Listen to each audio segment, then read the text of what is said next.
Good morning, students. Welcome to all of you in online class. Students, in the last session, we had studied about the A Letter to God written by G.L. Friends.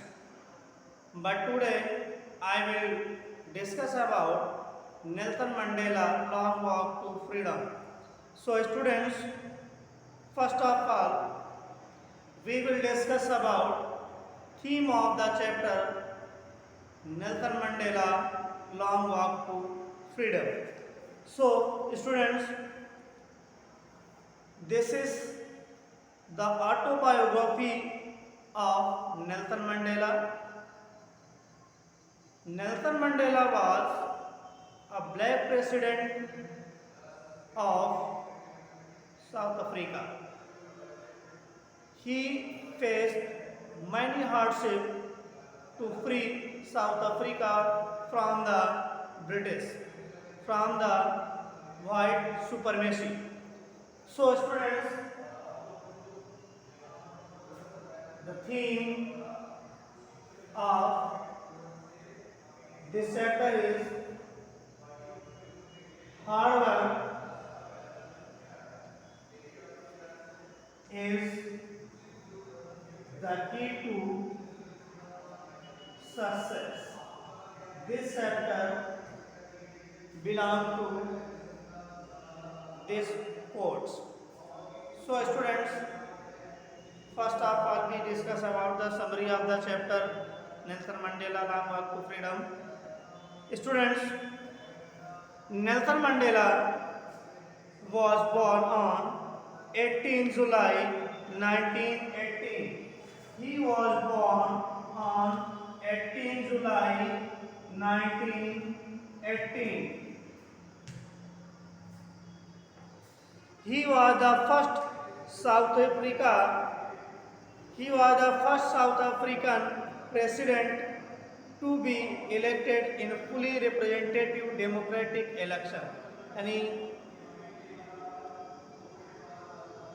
10th of May was a day of freedom for South Africa, and there was a huge gathering of international leaders and dignitaries at the swearing-in ceremony, which was held in Union Building in Pretoria, and the first non-racial government took charge.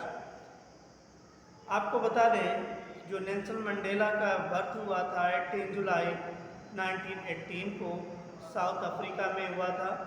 ये south Africa के first black president थे, जिन्होंने free और fair election के माध्यम से elect हुए थे। उसके पहले वहाँ वाइट सुपरमेसी का शासन चलता था, ब्रिटिश लोगों का शासन था। वहाँ किसी भी ब्लैक पर्सन को शासन करने का अधिकार नहीं था। जैसे कि इंडिया में आपने देखा होगा 1947 को हमारा देश आज़ाद हुआ था, उसके पहले जो कंडीशन हम लोगों की थी, ठीक यही कंडीशन साउथ अफ्रीका के लोगों की थी। जिस प्रकार से यहाँ हमारे फ्रीडम फाइटर्स ने मिलकर इंडिया को फ्री कराया, ठीक उसी तरह से बहुत से freedom fighter just like Nelson Mandela लोगों ने साउथ अफ्रीका को ब्रिटिशर्स से फ्री कराया था और फर्स्ट प्रेसिडेंट बने थे। तो इस चैप्टर में उन्हीं की ऑटोबायोग्राफी है। उन्होंने ये कहा कि जब वो इलेक्शन जीत गए तो 10 मई को उनका इनॉग्रेशन डे था, यानी शपथ ग्रहण प्रोग्राम था। इनॉग्रेशन सेरेमनी में बहुत दूर दूर से बहुत से कंट्री, अनेकों कंट्री के लोग वहाँ पर इकट्ठे हुए थे नेल्सन मंडेला को एक प्रेसिडेंट के पद पर शपथ दिलाने के लिए। उनके इस प्रोग्राम में शामिल होने के लिए इकट्ठे हुए थे। कहाँ पर इकट्ठे हुए थे? यूनियन बिल्डिंग प्रिटोरिया में। और ये जो नेल्सन मंडेला की गवर्नमेंट थी वो नॉन रेशियल गवर्नमेंट थी, यानी पहले क्या हुआ करता था, रेशियल गवर्नमेंट हुआ करती थी। अगर किसी का फादर किंग है तो उसके बाद उसका बेटा ही किंग बनेगा, इसको रेशियल गवर्नमेंट बोलते हैं। और जो लोगों के द्वारा इलेक्ट की जाए गवर्नमेंट, वो नॉन रेशियल गवर्नमेंट थी, यानी जहाँ पर डेमोक्रेसी लागू हो। तो साउथ अफ्रीका में नेल्सन मंडेला ने डेमोक्रेसी लागू करा दिया था और नॉन रेशनल गवर्नमेंट बनी हुई थी। Nelson Mandela gave a speech on victory of justice, peace, human dignity.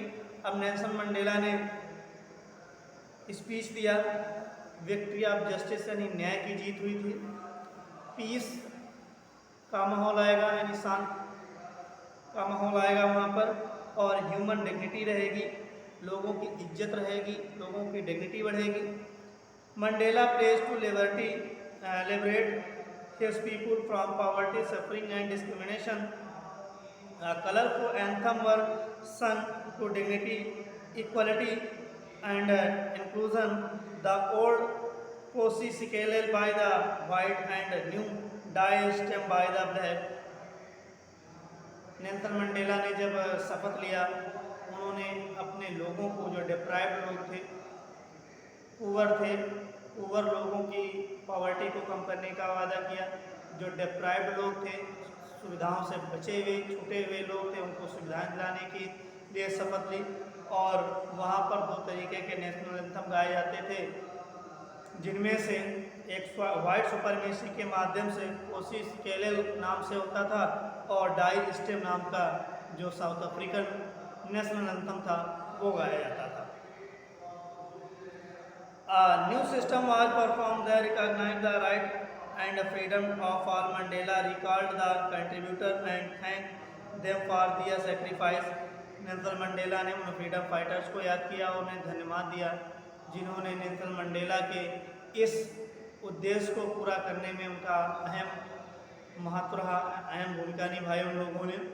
Nelson Mandela को यहाँ तक पहुँचाने का श्रेय उन्हीं फ्रीडम फाइटर्स का रहा, जो फ्रीडम फाइटर आज नेल्सन मंडेला के शपथ प्रोग्राम में सम्मिलित नहीं हो सके, क्योंकि आज वो इस दुनिया में अपने देश के लिए बलिदान हो।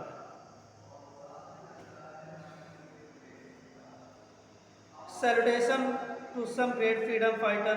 ओलिवर था, वो उन्होंने कुछ ग्रेट फ्रीडम फाइटर थे, उनको उन्होंने सैल्यूटेशन भी किया। जैसे हम लोग महात्मा गांधी, चंद्रशेखर आजाद, सुभाष चंद्र बोस, इन सबको सैल्यूट करते हैं, ठीक उसी तरह से अपने स्पीच में नेल्सन मंडेला ने अपने कुछ ग्रेट फ्रीडम फाइटर्स थे, जिनके नाम Oliver Tambo, Walter Sisulu, Chief Luthuli, Yusuf Dadoo and others, ये लोग थे जिनको उन्होंने सैल्यूट किया, जो कि आज उनके बीच में नहीं है।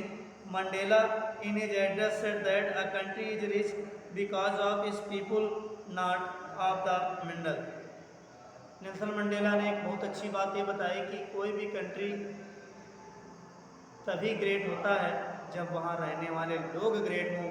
वहाँ मिनरल से, यानी उस कंट्री में अगर बहुत ज़्यादा खनिज है, मिनरल्स हैं, मेटल है या प्राकृतिक संसाधन है, उससे कोई भी कंट्री ग्रेट नहीं होता। कोई भी कंट्री ग्रेट तभी होता है जब वहाँ पर रहने वाले लोग great. Courage is not the absence of fear but victory over it. जो करेज होता है वो डर पर जीत पाना नहीं। करेज क्या होता है? एब्सेंस ऑफ फियर, यानी किसी को किसी चीज़ का डर ना हो, वो करेज नहीं होता है। करेज उसको बोलते हैं विक्ट्री ओवर इट, करेज पर, डर पर जीत पा लेना ही करेज है। People should love other not hate them due to their colour और रिलीजन। किसी भी व्यक्ति को किसी के कलर, किसी के रिलीजन, किसी की रेस यानी कास्ट पर हमें बिल्कुल भी नहीं हंसना चाहिए। किसी जात पर, विशेष पर बिल्कुल हेट नहीं करना चाहिए। क्यों नहीं करना चाहिए? Love comes naturally not by force. जो लव होता है लोगों का, वो नेचुरली आता है, किसी के फोर्स करने पर नहीं आता है। Which is the natural goodness. He also said that man should try to create a balance between his duty. ये भी कहता है कि जो गॉड है वो बैलेंस करके रखता है, उसकी जो ड्यूटी है। ड्यूटी टूवर्ड द फैमिली, लोगों को भी अपनी ड्यूटी को विशेष ध्यान देना चाहिए।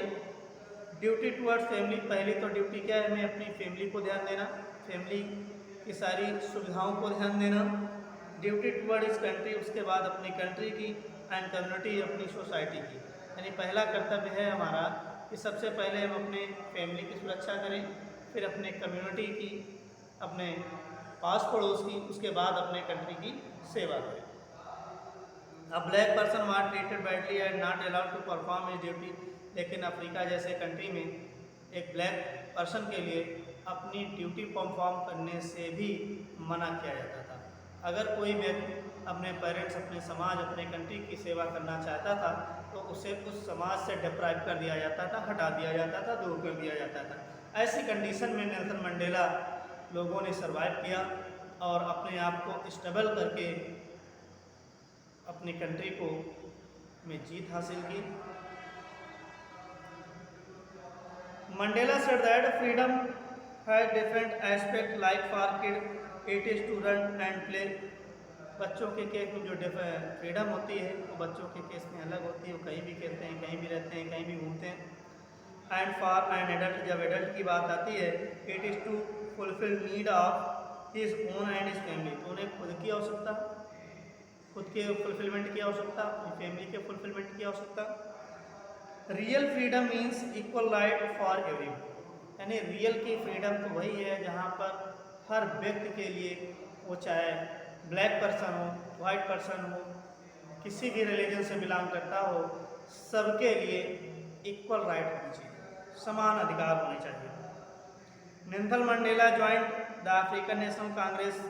नेल्सन मंडेला ने अफ्रीकन नेशनल कांग्रेस को ज्वाइन किया। He wanted that people of south Africa must live with dignity. और वो ये चाहते थे कि साउथ अफ्रीका का हर पर्सन डिग्निटी से रहे, रेस्पेक्ट से रहे, सबकी अपनी डिग्निटी हो। He wanted to oppressor and the oppressed to be liberated. वो ऑपरेस्ड और ऑपरेसर्स दोनों को लिबरल रखना चाहते थे, फ्री रखना चाहते थे। Patience and preservation guided by discipline and system yield the desired result. और उनकी इन इच्छाओं ने उनके इस रिजल्ट तक पहुंचा दिया। अब बात आती है ऑपरेसर्स क्या है, ऑपरेस्ड क्या है। ऑपरेसर्स वो होते हैं जो किसी व्यक्ति पर शोषण करते हैं, यानी शोषण करने वाले को ऑपरेसर बोलते हैं, और जिस पर शोषण होता है वो ऑपरेस्ड बोला जाता है। तो नेल्सन मंडेला ने कहा कि ऑपरेसर हो या ऑपरेस्ड, दोनों हेटेड ऑफ माइंड होते हैं। अगर कोई व्यक्ति किसी का शोषण कर रहा है तो वो भी फ्री नहीं है, और जिस पर शोषण हो रहा है वो भी व्यक्ति फ्री नहीं है। तो हमें शोषण भी एक दूसरे का नहीं करना चाहिए। स्टूडेंट्स, ये समरी रही। नेक्स्ट चैप्टर्स, नेक्स्ट पीरियड में आपको इस चैप्टर का एक्सप्लेनेशन किया जाएगा।